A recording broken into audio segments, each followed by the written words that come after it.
our goals for today. This is what I really want us to focus on. We are going to learn about plants. I want you to build your knowledge of what plants are, what they do, and so you're building your understanding of how to describe and explain what a plant is. And then we're really going to take some time to study high quality, really well-written science writing. So I want us to look at what authors who write about science, what do they do to make their writing effective? All right, so hopefully we can, one, recognize those things and then start doing those in our own writing. All right, so I want to model for you. I want to show you a really good example. And knowing that Mrs. Moreau is not a science teacher, I don't have a lot of science background, right? But I would tend to say weeds aren't really a super interesting topic. However, when I started reading about weeds, I discovered that they're a lot more fascinating than I could ever have imagined, right? And so this author, Sally Roth, in this book, I was super excited when I found it at the library, and her book is called Weeds, Friend or Foe, an Illustrated Guide to Identifying, Taming, and Using Weeds. So as I read, I'm going to do a short read aloud. I want you to listen for what makes this such a good example of science writing. So Sally says, what is a weed? Weediness is in the eye of the beholder. The word weed is an epithet for purely human invention. In the botanical world, it simply doesn't exist. Silky red poppies and true blue cornflowers are treasures to cottage gardeners. But to wheat farmers, they're nothing but infuriating invaders that mar the harvest.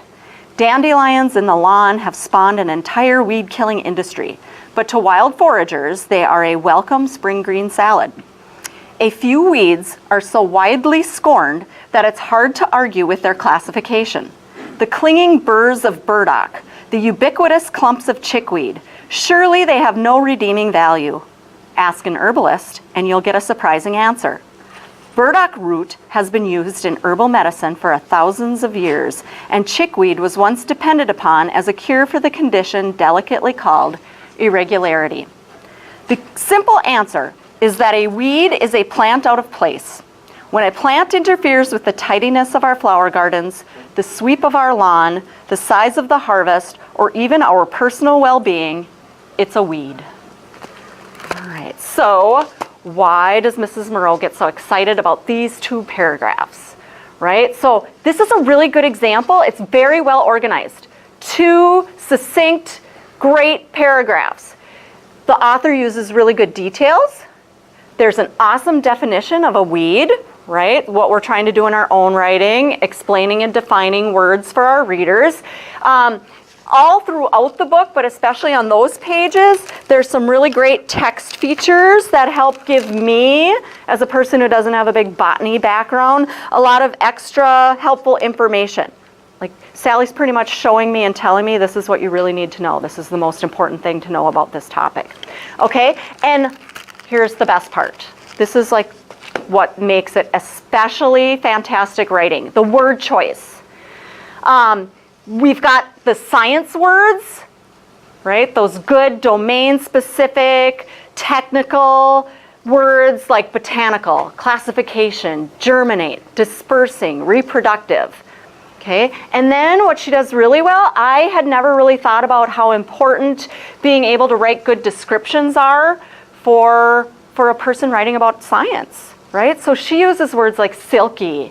I love this phrase, infuriating invaders.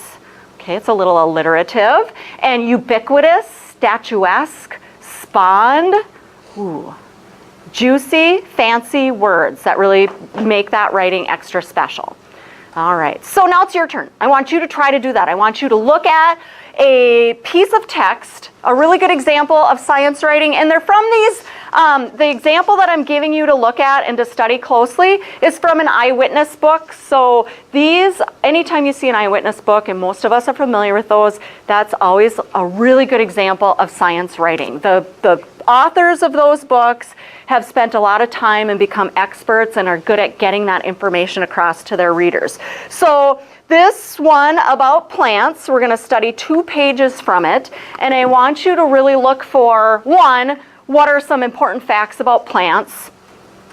And then 2, what makes this such a good piece of writing? What are the attributes? What are the qualities that the author uses and techniques that really help you as a reader? Okay, so today, as you're doing your work, we're going to spend 10 minutes doing this. So at 11:15, and Emma, will you be my timer today?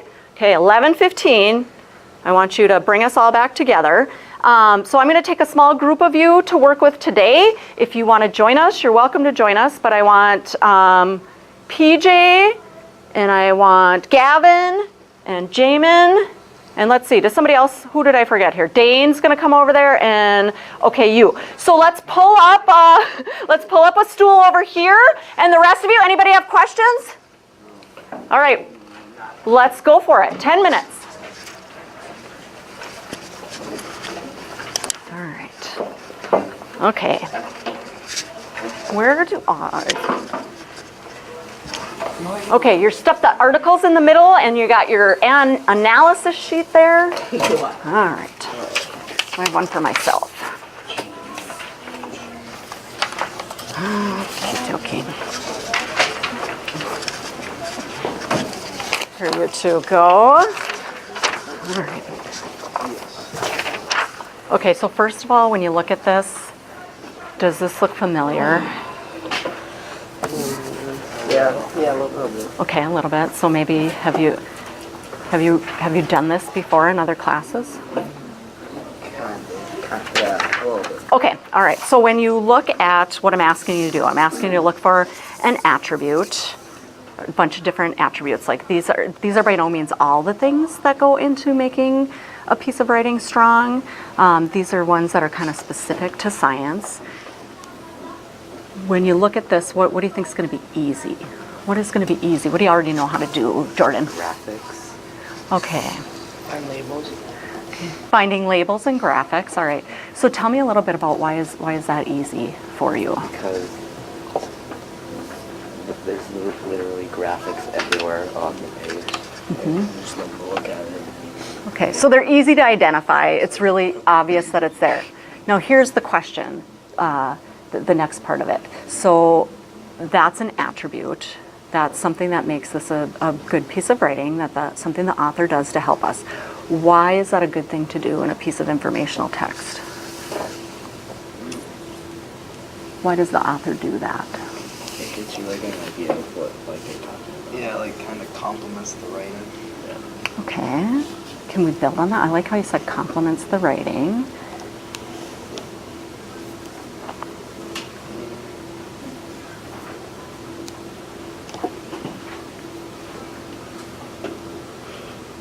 No, that's okay. So I want you to be thinking, were you going to say something, Gina? I don't want to cut you off. All right. So I want you to be thinking about, that's kind of the hard part, is the figuring out like, how does this help? Why is this a good thing to do? All right. So let's just dig into it. Let's find pick any one of these kind of attributes and take a few minutes to read over the page and tell me what you notice. What do you think's good about this piece of writing?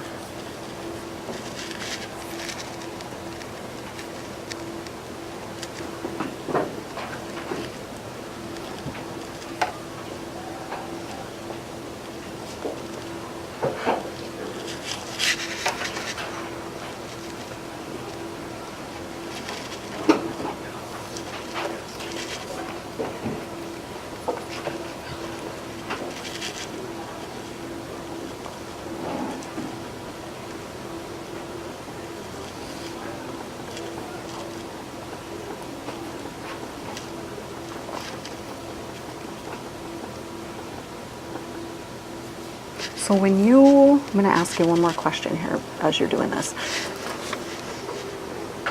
We said the graphics and the labels, kind of the text features, were going to be easy to point out, right? Do you ever use these or do this in your own writing when you have to write?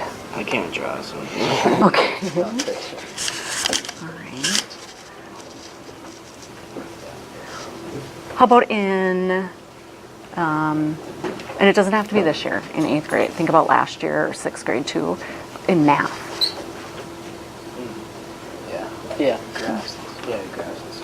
All right, okay. When do you, or how do you know when to include a graph or a diagram in your writing? Usually just says. Okay, usually it just says in the directions? Yeah. Like your teacher tells you to do it? Yeah. Pretty much? Okay, all right. So, You just feel like you're missing something. You want to show the reader that you're talking about? if you want to show the reader when you're talking about, all right. So that's what I kind of need to know, like what we noticed, and Gavin, I don't know if you do this as well, as teachers, like one of the things is that our students, it's in the standards, is that they do that to help their writing. And so what we've noticed is like, kids don't do that unless we tell them to do that. So my kind of job is like to figure out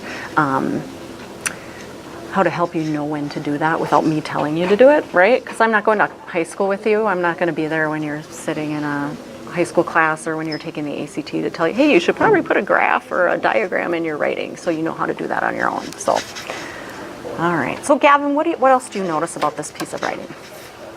I have a bunch of labels. All right, we've got the labels.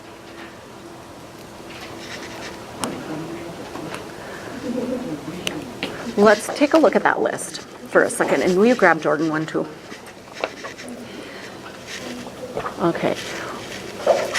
When you look at that list, and those are the things, one, they're important for science writing, but they're also important for, those are the things you as 8th graders are supposed to be able to do in your writing, right? So when you look at that, what are some things that you do well? A very good intro. Okay, introduction. How about you, Jordan? Concrete details. All right. Gavin, what about you? I did labels. Labels, yes. All right. I took the easy one, Jaden. That one is easy. And you do that. You had that in your writing. When your steroid writing, your most recent writing, you had some subtitles in there. So let's think about now, look at that list again, and what's kind of something maybe you don't do so well yet, or that's challenging, or like, I don't even know what that is.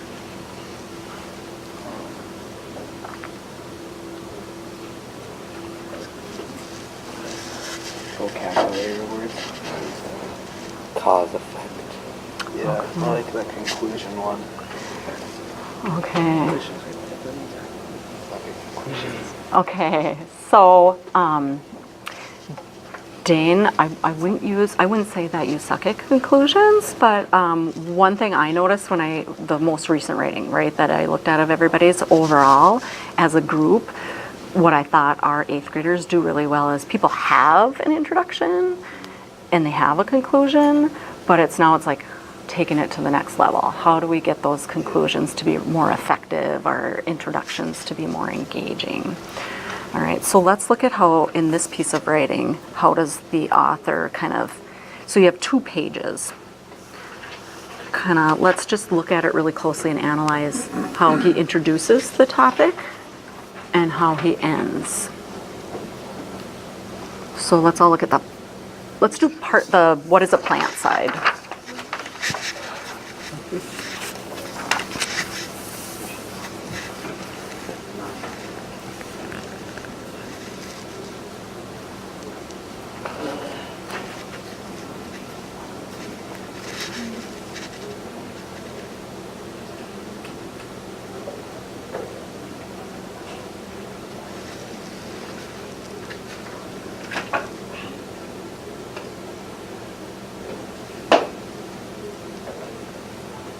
All right, so let's start with the beginning of this little section. How does he start? How is this an engaging introduction? Good. Pumps plants up. Really good. I like the way you said that. He pumps them up. I know, right? Like, plants are the key to life on Earth. That's a pretty bold statement, a bold claim. I had never thought of it like that way. So it's like, hey, look at how cool plants are. All right, so that's pretty cool way to introduce it. How about, how does this ending sound to you?